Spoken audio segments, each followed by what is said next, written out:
the guns are not made in here, they come somewhere else, and they are probably a network or networks of organized that are bringing in and providing young people to these gangs.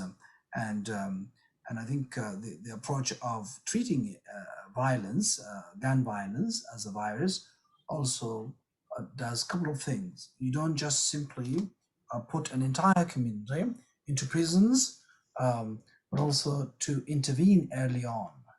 And I think one of the things we are understanding now is that the systemic racism also pushes people into when individuals are denied for jobs and opportunities, and they have to feed their families.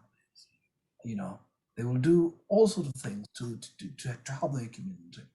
But I think what we need to do is to provide those programs that Holden just talked about it, income support, those opportunities of social networks, youth programs, community programs, and also early on interventions. For example, I'm the youth opportunities critic for the official opposition, and we realize that young people, no one listens to them. No one actually brings them into a forum or a space to ask them, what do you need? What is your issues? And I know that the high school students, for example, have created MPP Hassan's Youth Council. These are students from high school, and some of them are first year university.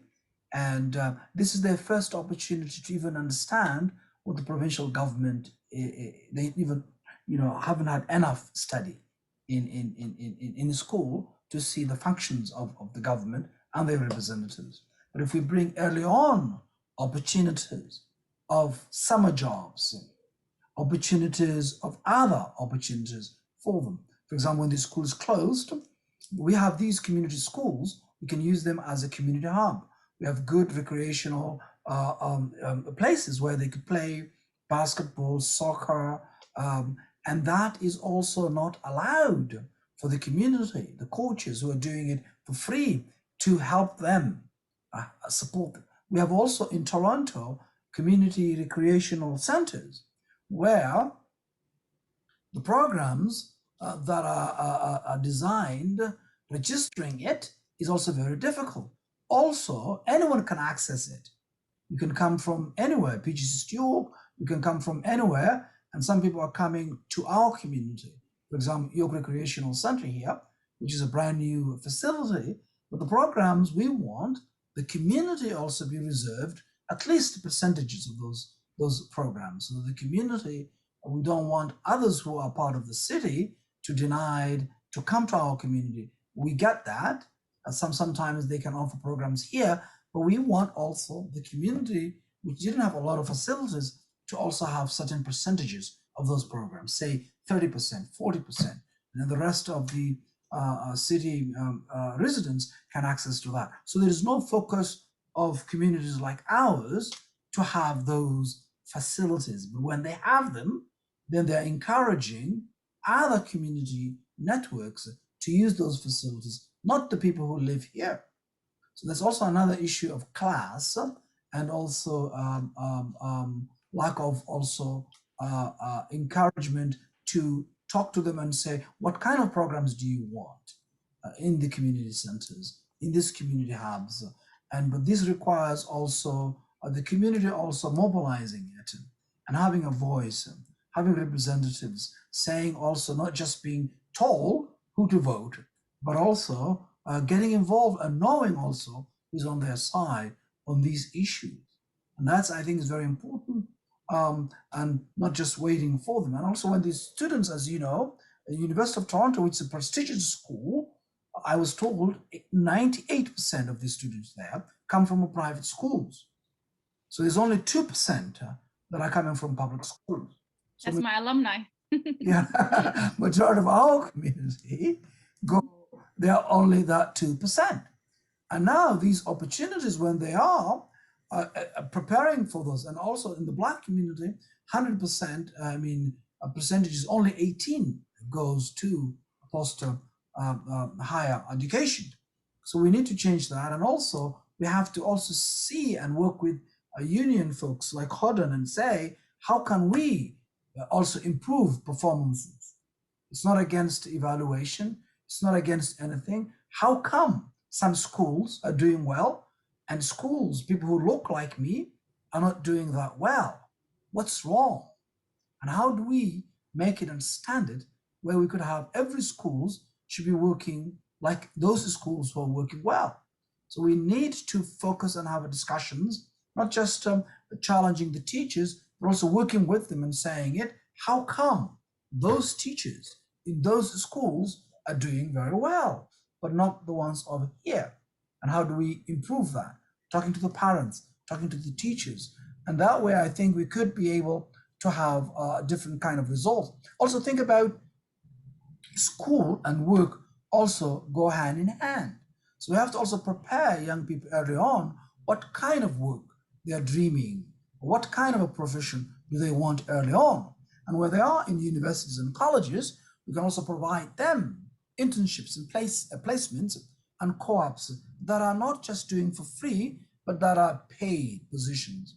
And last year, February 28, I put a motion at the legislature with regard to work integrated learning so that we create more spaces, not only the provincial government, but also every municipalities and every private sectors, so that we could provide every student who are enrolled in university and colleges internships, placements, and co-ops.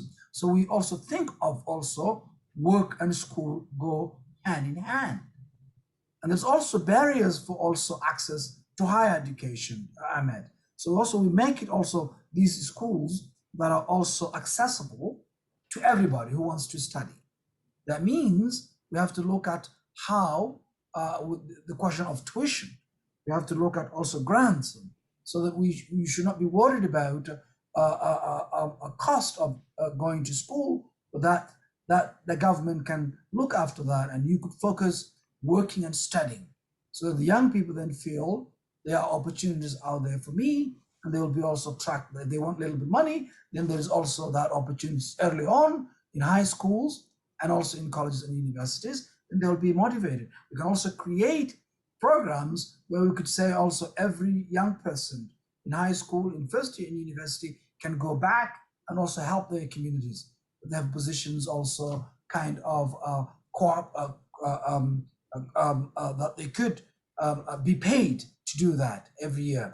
And that way also young people could also get early on in leadership and providing that opportunities. And those also who are unemployed and not in school, then we can also provide them opportunities of skill trades, where we can actually pay them to study in skill trades.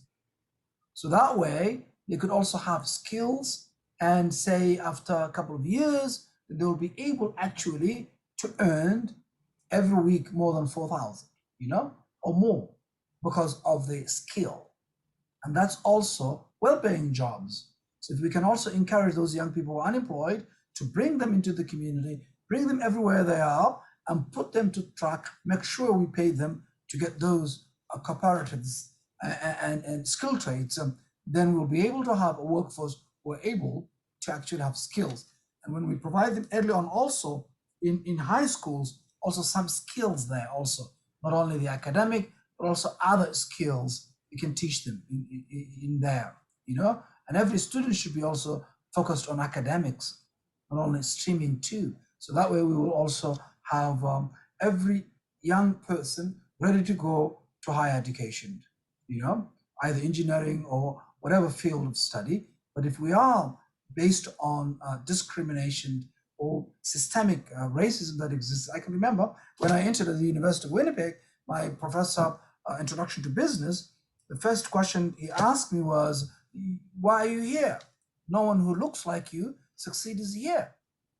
Brilliant, now that might not happen, but this is the kind of systemic barriers and racism that is enshrined in institutions of higher education.